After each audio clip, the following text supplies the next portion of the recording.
Hi friends, welcome back to another fun, exciting and inspiring episode of On Location Vancouver, brought to you with the support of TELUS STORYHIVE. Today we're here on location in Vancouver waterfront and Vancouver downtown at the beautiful Miku Restaurant, and we're really excited to try some of their food.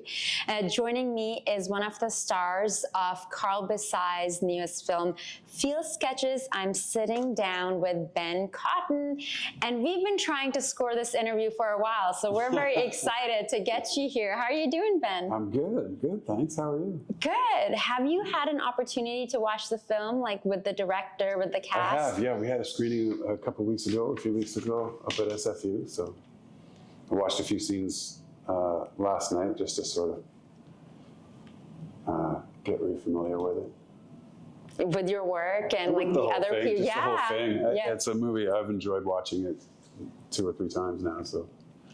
Yeah. A very Canadian film with a lot of local actors, a lot of familiar faces.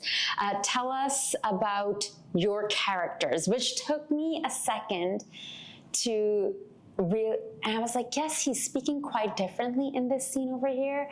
And there were certainly a few scenes that really stood out to me that we were talking off camera. First of all, what really drew you to this script and working with Carl? What drew me to the script and working with Carl, I guess, is just having worked with him before.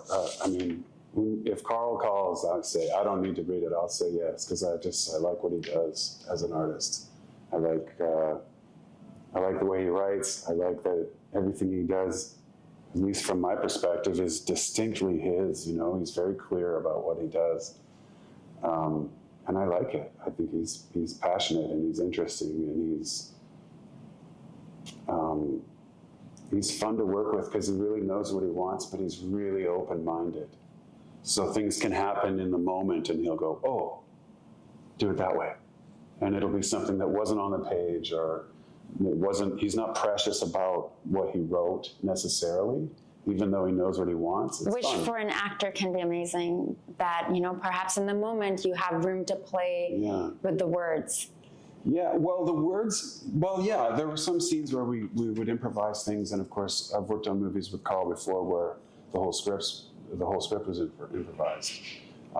You know, you have an outline of what the scene is about, and then you go, so that you hit certain marks. But essentially, you know, in some of the films, we just make them up, the words. But yeah, his open-mindedness is a real thrill because magic happens in moments where something happens you just didn't see coming, and he catches it and goes, yeah, let's do that. It's fun. Let's talk about your character, George, and Henry. Yeah. Well, I mean, George is a guy from the prairies who knows how to run the farm. He spends most of his time in the city, but he still runs the farm that his family owned and worked. And he kind of takes Vince's character under his wing and shows him how to survive out in the wilderness. It's not entirely wilderness, but it's a pretty rustic little cabin. And in my mind, he just seems like a nice fella. I mean, he was based on one of the locals there, one of Carl's family, I believe. His cousin. Yeah, and he wanted the character to be named George. George wanted the name. Yes, Carl had changed his name something and else. And George was like, what are you talking about? I didn't put my name on there. Yes. I didn't get a chance to meet George. The real, okay. Until we'd already begun shooting. So I wasn't able to sort of observe him and go, okay, can I play him? This guy, Yeah, this was I had to sort of interpret it myself. And then partway through I met him. him, which was Okay, really cool. our coffees are look at ready. that. Thank you, ladies. Merci beaucoup. Thank you, and thank you. looks like our sushi is ready as well, because, you know, we didn't just bring you here to talk about your new film. We made sure that you're going to be fed sushi at one of the top restaurants in Vancouver. Wonderful. Miku, and you know, this was my secret ploy to have great food. So. Hey, it works for me. This is wonderful. I feel like whether someone is an artist or self-employed or whatever, at some point in our lives, we've questioned the path that we're on. We wondered, like, okay, should I start over in a different country or in a different city? Like, where I'm, career, yes, whatever. Yeah, you know, who am I? Am I on the right path? Whether you're having a midlife crisis or not.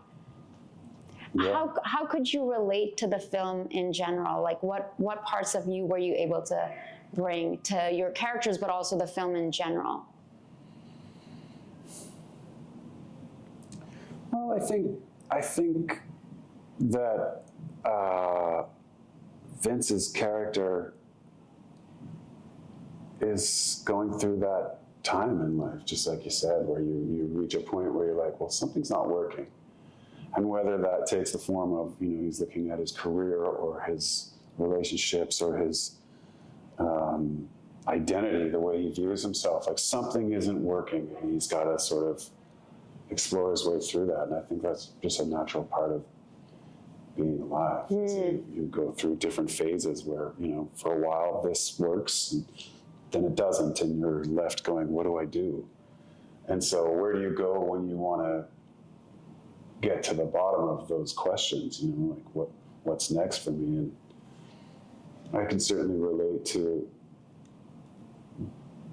going somewhere quiet, maybe not literally, but maybe it's just in meditation, maybe it's, you know, somewhere where you can quiet yourself and the usual trappings that you are, you know, inadvertently connected to by living in a city or just being a part of culture. And all the noise that's coming through that with our phones and our laptops and the people and stuff. It's kind of interesting to me to go somewhere where it's just you, whether that's internal or like he does in the movie when he goes out to the prairies, where it's like, you know, there's nothing there. There's nothing there but the elements and you. And I like in this film the way that Carl explores that, because we don't know. I don't know if the characters are really there some of the time, or do they just exist? Do they just exist in Peter's head? Does he think he's really seeing them, or is it in his imagination? Or I'm not sure. But anyway, to go and explore, to go inward and be quiet and sort of wait for answers to come up, I've always certainly found useful. So I could relate to that, because that's definitely part of what he's doing.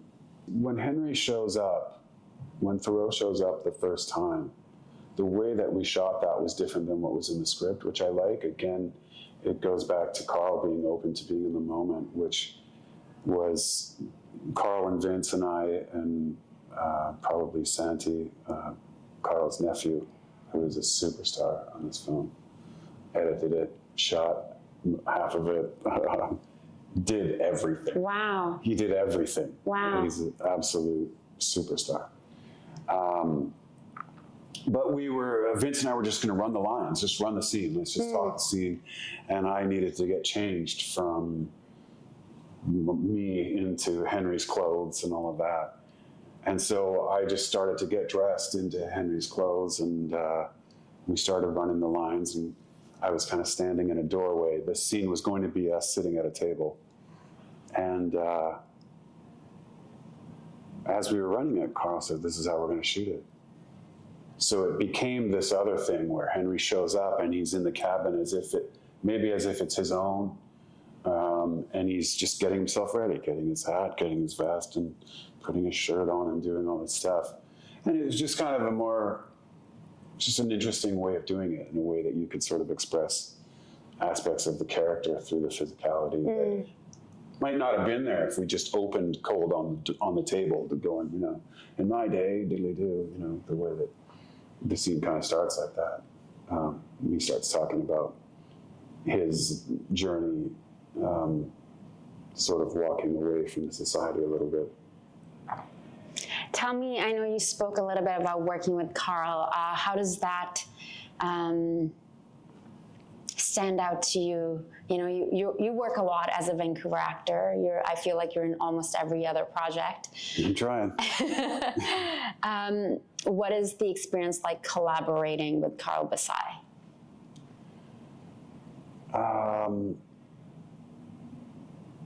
Experience collaborating with Carl Bessai. I just like him a lot.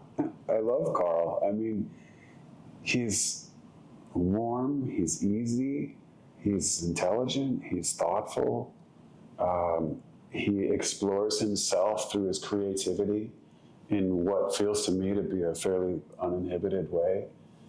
And I just appreciate where he is and who he is as an artist. And I've known him for, I don't know how many years, but probably 20 years ago we met.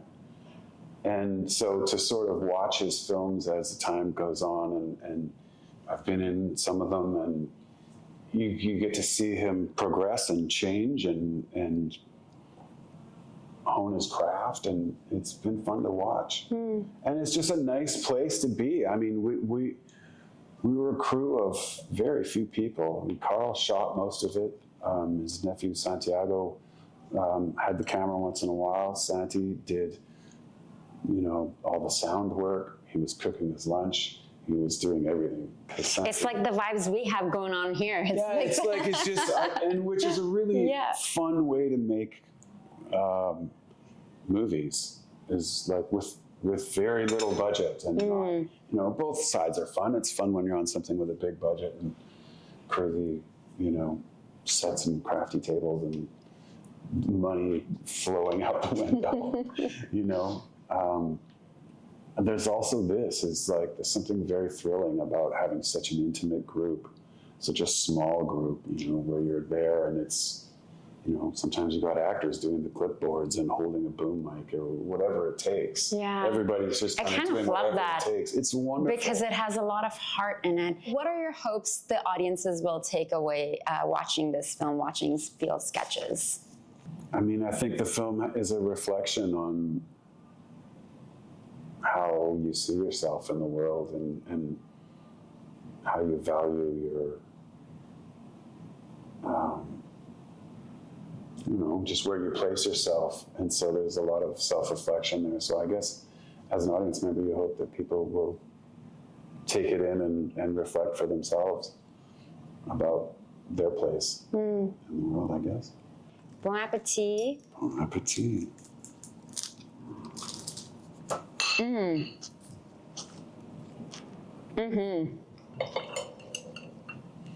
boy.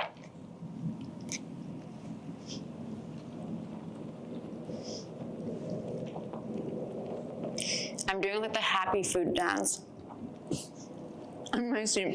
No, I'm gonna joke. Sorry. For anyone out there who's like an aspiring actor, like what advice would you give like someone who's working so much in the industry?